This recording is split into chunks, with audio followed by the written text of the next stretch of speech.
देश की अगर हम बात करें तो अलग अलग समय में अलग अलग तरह की पदयात्राएं हुई हैं। किसी ने पदयात्रा किसी समूह के साथ की है तो किसी ने पदयात्रा किसी एक कारण के लिए की है। तो आज हमारे साथ आशुतोष पांडे जी हैं जिन्होंने पदयात्रा शुरू की है पर्यावरण के लिए। लगभग 21 राज्यों का सफ़र इन्होंने तय करना है। अयोध्या से निकले हैं और देश के आखिरी छोर तक जाना है। तो आशुतोष जी, क्या वो पहली सोच थी जिसकी वजह से आपने ये पदयात्रा शुरू की? Thank you so much ma'am. Covid काल ने कहीं ना कहीं मुझ में इसको सोचने के लिए मजबूर किया। लेकिन जब मैं बड़ा हो रहा था ना, तो बचपन से मुझ में एक चीज़ था, मुझे भारतवर्ष में रहना नहीं है, मुझे इस भारतवर्ष के लिए कुछ करना है। वो एक समय ऐसा आया जब कोविड काल के टाइम जब स्थितियां बहुत ख़राब हो गई थी, भारत में सभी लोग परेशान हो गए थे, पूरी दुनिया में कहीं ना कहीं स्थितियाँ ख़राब हो गई थी, लोग मर रहे थे, मेरी आंखों के सामने मर रहे थे, लोग पैसे से ऑक्सीजन नहीं खरीद पा रहे थे। उस वक्त मुझ में एक मन में विचार चल रहा था कि मैं क्या कर सकता हूँ जो लोगों की लाइफ में वैल्यू ऐड कर सकती है। तो फिलहाल एक वक्त बाद जब समझ में आया कि मुझे पदयात्रा करनी चाहिए और पदयात्रा करके 21 राज्यों में लोगों तक, युवाओं तक पहुंचना चाहिए कि इसको लेके आज काम करने की ज़रूरत है। आज हमारा ग्लेशियर खत्म होता जा रहा है, आज हमारी स्थितियां खराब होती जा रही है, आज हम पोल्यूटेड एयर कंज्यूम कर रहे हैं, फिल्टर वाटर कंज्यूम कर रहे हैं, केमिकल साथ फूड कंज्यूम कर रहे हैं, हमारा हेल्थ इंफ्रा खराब होता जा रहा है, हम लगातार कैंसर की तरफ बढ़ते जा रहे हैं। मुझे लगा कि मेरी लाइफ की सबसे इंपॉर्टेंट जो चीज़ है वो किसी की लाइफ में वैल्यू ऐड करना, और अगर मैं किसी की ज़िंदगी बचा सकता हूँ या किसी की ज़िंदगी में कुछ वैल्यू ऐड कर सकता हूँ, वो मेरी लाइफ में बहुत इंपॉर्टेंट रहेगा। इसको लेकर दिल्ली की वजह बन नहीं बोल सकते मैं। तो आशुतोष जी, ये आप वंदे भारत पदयात्रा जो है वो चला रहे हैं। इसके पहले थोड़ा सा आपके बैकग्राउंड के बारे में जानना चाहेंगे। एक यंग लड़का एक कोविड जैसा फेज देखता है और देश बदलने निकल पड़ता है। लगभग 10,000 किलोमीटर्स का आपने एक तय किया है कि आप इसको कंप्लीट करेंगे। आइडियाज़ भी आपने बता दिए, आगे एक्शन प्लान क्या है?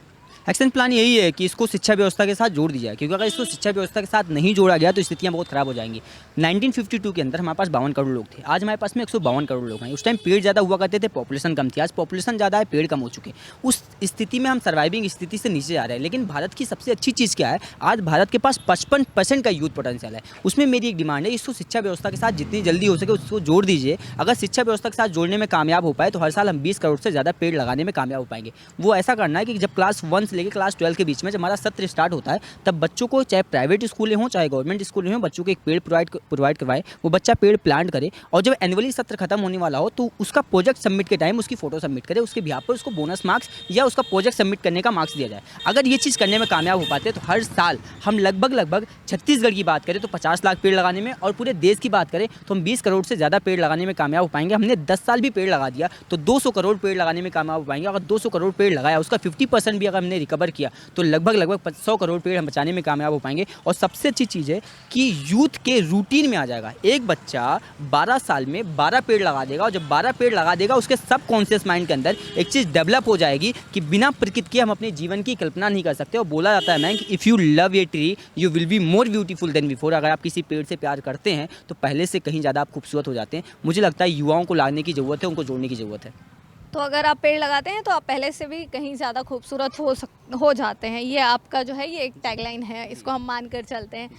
तो ये तो आपने बात कर दी एक्शन प्लान की कि इसको स्कूली शिक्षा में लेके आना चाहिए।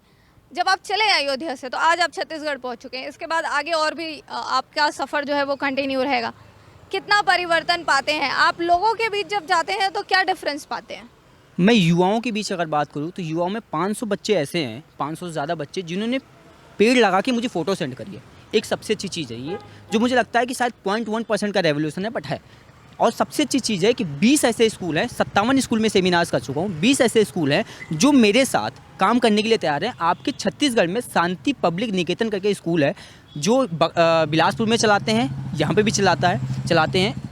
उन्होंने इस चीज़ को लेके मुझसे कमिट किया कि जब नया सत्र स्टार्ट होगा आशुतोष जी, चाहे गवर्नमेंट इस पॉलिसी को लागू करे या ना करे, बट मेरी स्कूल इंडिविजुअल लागू करने चल रही है। मैं फ्री में बच्चों को पेड़ प्रोवाइड कराऊंगा, और अगर बच्चा उसको पेड़ को पालता है और एनुअल सत्र खत्म करने के टाइम फोटो सबमिट करेगा, 10% उसको बोनस मार्क्स दिया जाएगा। तो ये एक बहुत बड़ा इनिशिएटिव मुझे लगा कि एटलीस्ट जो मेरी मेहनत है वो शायद 1% ही, बट रेवोल्यूशन की तरफ लेके जा रही है खुद को।